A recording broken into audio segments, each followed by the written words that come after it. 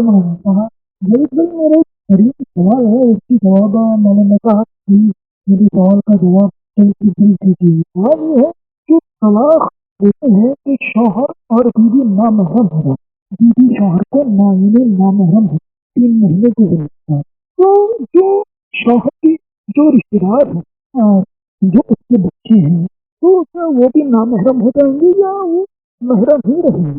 میرے سوال کا کیسے سے جواب دیجیے۔ السلام علیکم۔ کہ طلاق کے بعد میں اگر شوہر نے بیوی کو طلاق دی، شرعی طلاق اگر دے دی ہے، اس کے بعد میں کون افراد جو ہیں وہ محرم رہیں گے، کون نامحرم رہیں گے؟ دیکھیے، پہلی بات تو یہ عرض کرتے ہیں کہ طلاق دیتے ہی محرم اور نامحرم کا مسئلہ نہیں آتا جب تک عدت مکمل نہ ہو جائے۔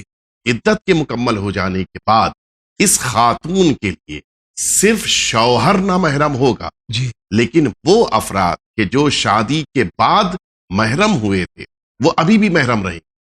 یعنی اس خاتون کے لیے اس کا سسر، اس خاتون کے لیے اس کے بچے، اس کی اولاد، یہ سب ابھی بھی محرم رہیں گے، ان میں کوئی مسئلہ نہیں۔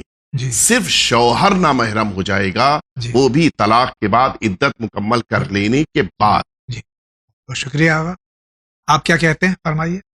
السلام علیکم مولانا صاحب، میں بنارس سے سنجیدہ فاطمہ بول رہی ہوں. ہمارا سوال یہ ہے کہ اگر حرام مال کسی شخص کے مال سے مخلوط ہو جائے تو اس کو حلال کرنے کا کیا طریقہ ہے؟ مطلب اس کو حلال کرنے کا کیا حکم ہے؟ آپ ہمارے سوال کا جواب ضرور دیں. شکریہ. حرام مال حلال میں مخلوط ہو جائے تو اس کو حلال کرنے کا کیا طریقہ ہے؟ اس میں تھوڑا سا وقت لینے کی ضرورت جی، ہے، بسم لیکن میں اللہ. واضح کر دوں یہ مسئلہ ہمارے معاشرے میں بہت زیادہ کبھی کبھی درپیش ہوتا ہے. پہلی صورت یہ ہے کہ ہمیں پتہ ہے کہ مال کتنا ہے لیکن یہ نہیں پتا کہ کس کا ہے. دوسری صورت کہ جس میں ہمیں پتہ ہے کہ مال کس کا ہے لیکن یہ نہیں پتا کہ مال کتنا ہے. تیسری صورت کہ جس میں نہ ہم کو یہ پتا ہے کہ مال کتنا ہے نہ یہ پتا ہے کہ مال کس کا ہے. پہلی صورت کہ جہاں پر ہمیں یہ پتا ہے کہ مال کتنا ہے اور مالک کے بارے میں نہیں پتا ہے تو ہمیں اس کو صدقہ دینا ہے کہ جس کو رد مظالم کے باب میں قرار دیا گیا ہے. اور اگر ہمیں یہ پتا ہے کہ مالک کون ہے لیکن مال نہیں پتا کتنا ہے، ہمیں مصالحت کرنی ہوگی، اس سے جا کر معاملہ کرنا ہوگا کہ اتنا پیسہ دے کر تم راضی ہو جاؤ.